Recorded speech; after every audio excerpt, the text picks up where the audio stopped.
கர்த்தருக்கு ஸ்தோத்திரம். இன்றைய வசனம் 78 சங்கீதம் 35 தேவன் தங்கள் கன்மலை என்றும் உன்னதமான தேவன் தங்கள் மீட்பர் என்றும் நினைவு கூர்ந்தார்கள்.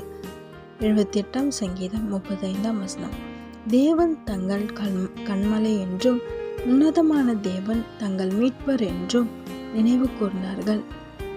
இங்கே இந்த வசனம் ரொம்ப அழகாக சொல்லுது. தேவன் தான் நம்மளோட கன்மலையம். ஆமேன்.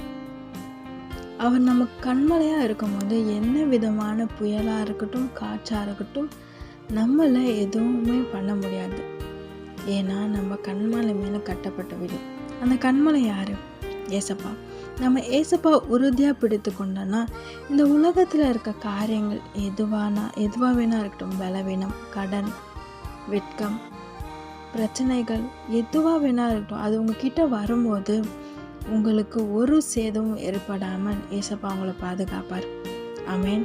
இப்போ கூட கண்ணீரோடு தான் இருக்கீங்களே, எதையோ நம்பினேன், யாரையோ நம்பினேன், எல்லாரையும் கைவிட்டாங்க, எல்லாரையும் நான் கைவிட்டு நான் யாருமே இல்லாமல் தனிமையாக நிற்கிறேன் அப்படின்னு சொல்லி அழுறீங்களா? இன்னைக்கு கர்த்தர் மீண்டுமா உங்களிடம் வந்து சொல்கிறாரு, என்ன நினைத்துக்கொள். என்னை ஒரு காலத்தில் நீ நினச்சிருந்த, இப்போ எல்லாத்தையும் மறந்துட்டேன், இப்போ நினை, மறுபடியும் என்கிட்ட வா, நான் உனக்கு உதவுவேன்னு சொல்கிறாரு. ஆமேன். இன்னைக்கு உங்களை பார்த்து தான் சொல்கிறாரு, கண்ணீரோடு இருக்கிற உங்களை பார்த்து சொல்கிறாரு, அவரை நினைத்து கொள்ளுங்க, அவரிடம் போயிடுங்க. அவர் கண்மலையாக இருந்து உங்களை எல்லா விதமான சேதத்துக்கும் மீட்டு கொண்டு பாதுகாத்து ஆசீர்வதிப்பார். ஆமேன்.